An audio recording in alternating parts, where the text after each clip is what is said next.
Well, we had the extra couple days off.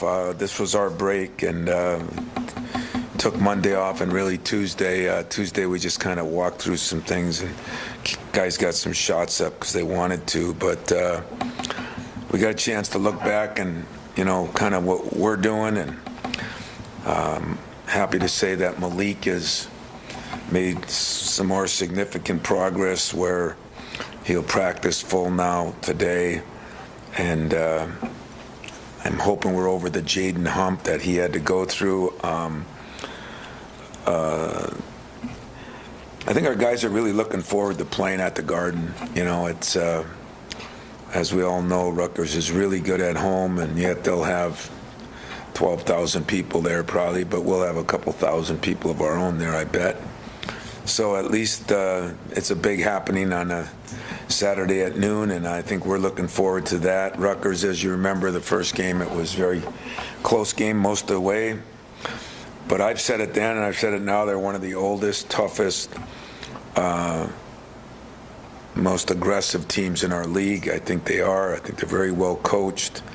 Steve's done a great job.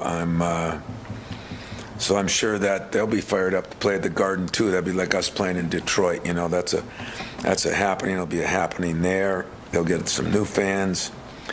They've gotten great balance now on Amr Rui and Meg are inside guys, and of course McConnell and Mulcahy are their perimeter guys. They've got a couple new guys that have kind of risen up a little bit, but in general, that's what they are. So the ironic part is we're only one in the loss column. We're only one game out of second. Unfortunately, we're only one game out of 11th. I've never, ever in my life seen the league like this. It's an amazing deal, and ironically, too, that the teams that are 11th and 12th right now were ranked at the beginning of the year, and that's Wisconsin and Ohio State. So it's been a crazy year in college basketball.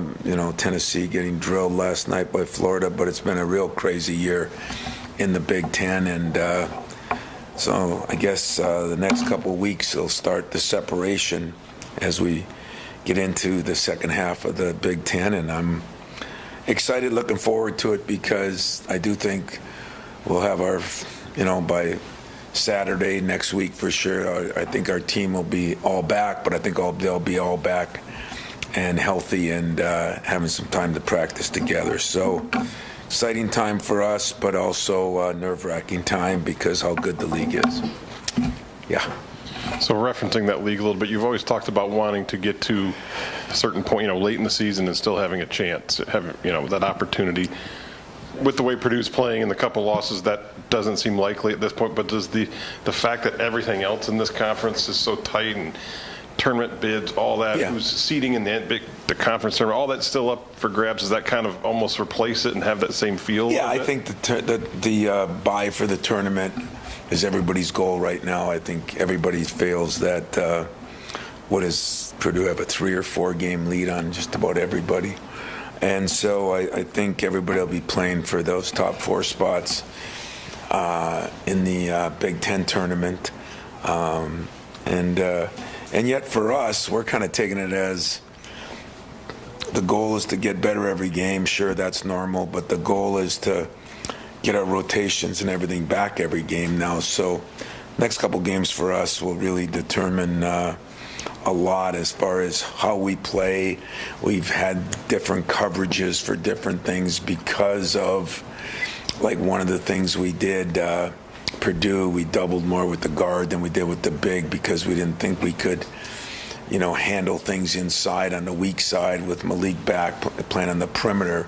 We'd be able to do some of that. So we're trying to get some of our coverages back too, and the way we were doing it. But yeah, I think most people would agree that I don't know if anybody's going to catch Purdue at all. They have a big game this weekend, I guess, against Indiana. If they get by that, I'm not sure anybody will catch them. You playing at the Garden and the Rack?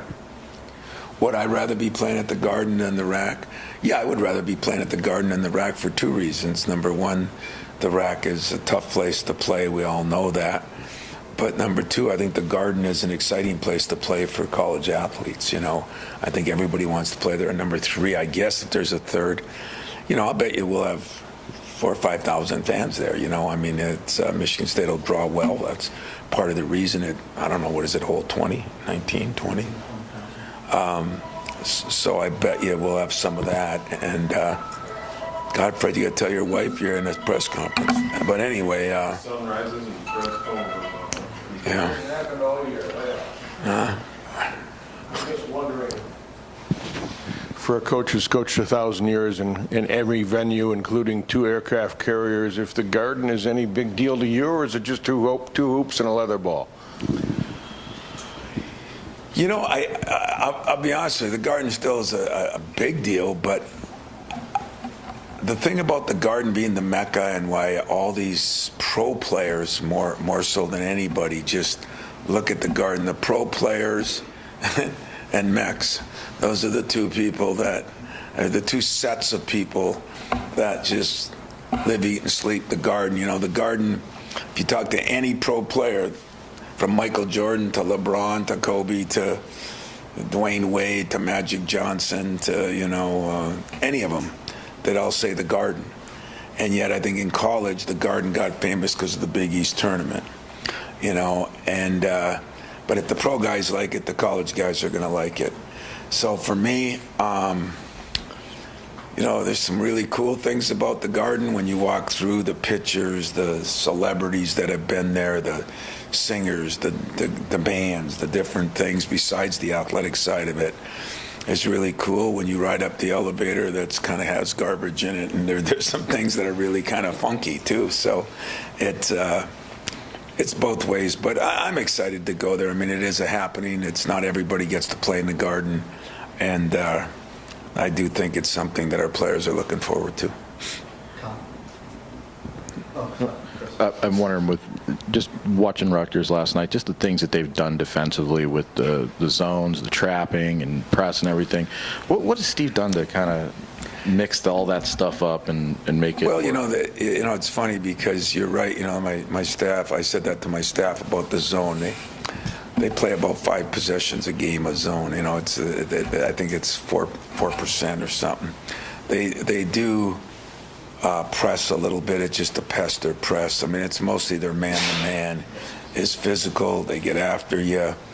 They have big players. I mean, Amaru is 6'11", but if you get next to him, those legs are like cement blocks. He reminds me of Bal Anaganya, And then their guards are big. McConnell and Mulcahy are both 6'6", 6'7" guards. So they have size, and they're maybe not that jet quick athlete at the point like they had last year, but the size, and they've bought in. They're all good defensive players. There's very few of them. If there is a weakness, it might be their three-point shooting, but their defense, in fact, the kid, their best shooter, is second in league in steals, the white kid, and he's I wouldn't say he's a great defender, but I'd say he's great at taking chances. And so defensively, they just all bought in. They're holding teams to 38%, which is better than anybody in the league, I believe. And I think that's half of it. The zone, so-so. The press, I think, can be, but I don't think they turn people over a ton. I think it's just the physical nature, and they rebound pretty well, and they get after you. I mean, offensive rebounds, they go. If you remember here, they had 18 on us. So that's one thing we have trying to work on to clean up. Tom, you mentioned Malik kind of coming around, and obviously they got the 5 days rest. What do you hope to kind of be able to do now that your team's a little more rested?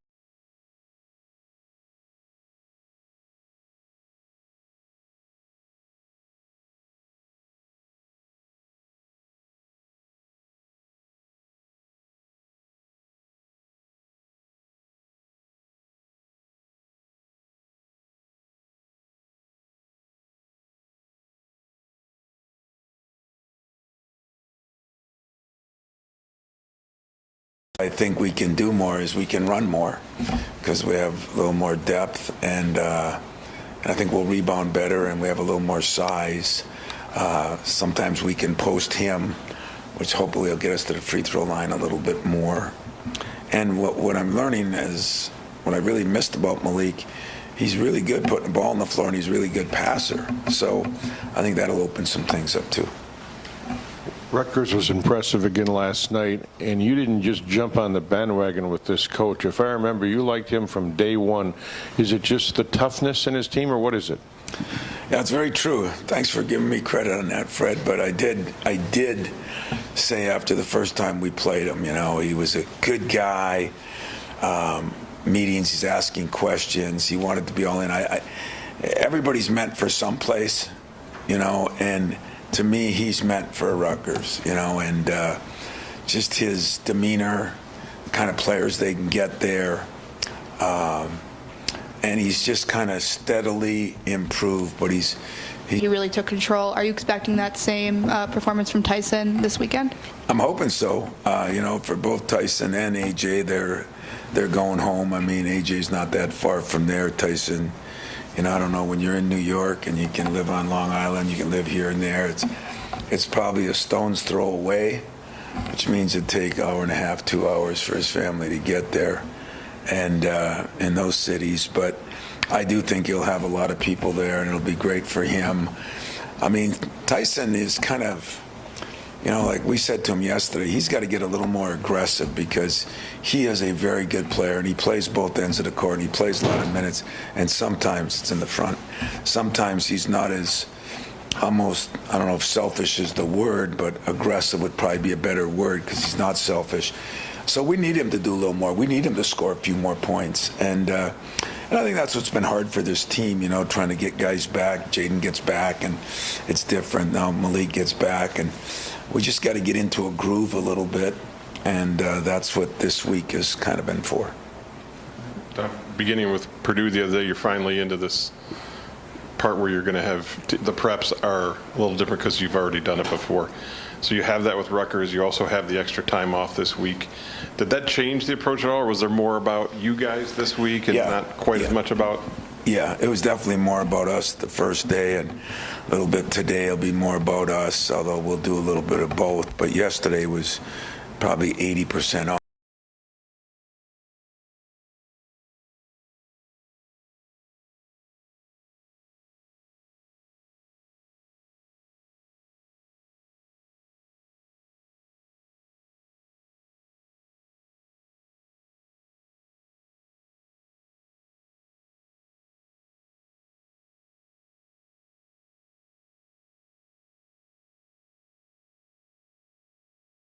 Fact that we ran pretty good against Iowa.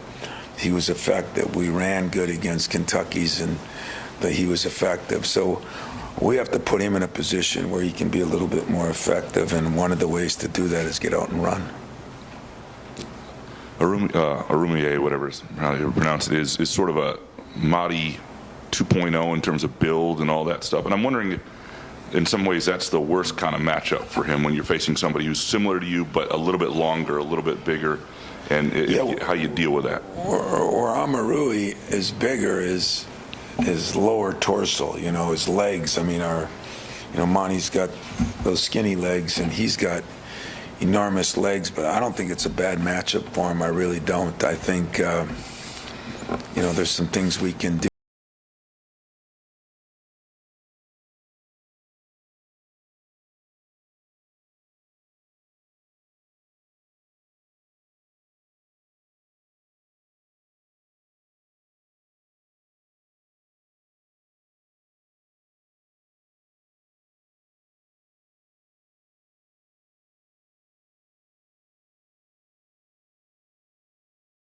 I don't know if he's a fourth-year junior.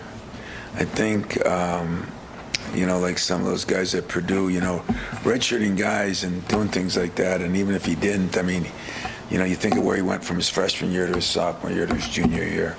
He's definitely made some great progress, and a lot of it is his body. I mean, he's got a hell of a body. With Tyson, we played to the Garden the first time. I think he only took 3 shots in that game. How much of that was just being integrated into what you guys do at that point? How much of it was maybe Talking about last the last year when you played Kansas at the Garden? Like, how much does, for a guy like that, do you kind of try and say, take the Garden out of the equation? It's probably hard. I don't think it was nerves, and I don't think it was anything like that. I think it was the problem with, he transfers and, you're eligible immediately. You don't know the system. You don't know things. I really think, like he said to me this year, he's so much more comfortable, So I don't know. It'd be a good question to ask him. I don't think he was nervous, and sometimes he's so unselfish. We're trying to get him to be more selfish, be more aggressive. That being his first or second game, I can only imagine what that was like. You're playing in the Garden. You come up from a level that it was a big jump. You trying to learn a new system. I would think those are the reasons more than anything.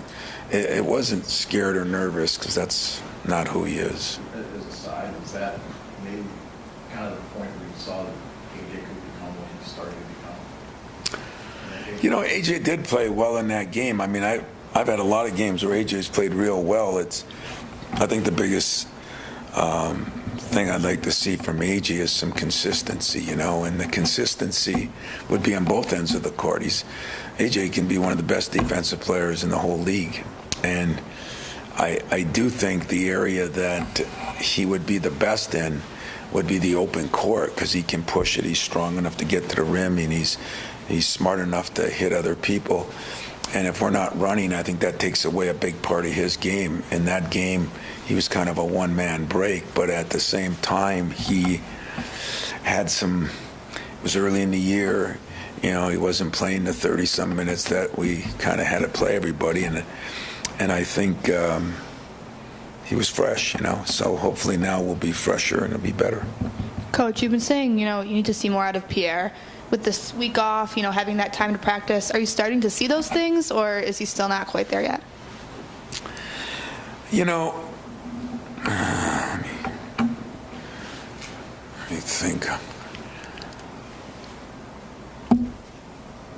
I really mean this. I think Pierre Brooks still has a chance to be a very good player. He can shoot it. He's got strength. He's got a decent basketball IQ. He does spend time on the game. But to be a player, you got to spend time in a lot of different areas, and you don't get that in a week if there's things that you haven't done. And so I think him figuring out what he needs to do to be successful is as important as anything else, because we need him. We want him to be successful. I think he can be.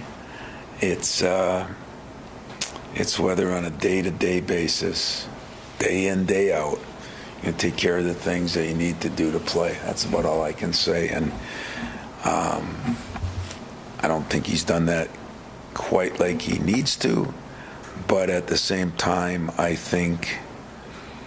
have no doubt that if he does the things he needs to do, he can be a very good player here. Some guys it takes a year, some guys it takes longer. And right now it's taking a little longer than I thought for that bulb to go off. But I haven't really given up on him, because he's a good kid, and I want him to be successful because it would help us besides him. So that's kind of a politician's answer, where I didn't really give you as much as you probably want, but it's been frustrating for us too at times, and he's got to be able to guard well enough to stay on the floor, get into a rhythm so he can get those shots. I'll just say this: last summer he was in the best shape of his life, and he was playing phenomenal. And I don't mean that Moneyball. I mean here. And that's a big part of it. Anything else? God, you guys are easy today, huh? So what is your guys' take? Let's turn this around here. Let me turn all these mics around like I would be you. What is your take on the league? I think it's Those are you guys that have been in it for a while. Really, really solid, and there's no, you produce great commitments. It's not like that. Usually it's a group. Yeah, so who do you think those teams are? I don't think there is. I mean, there's some really good teams. I like a lot about Houston. I think Graham was saying the other day, but they've all got their own.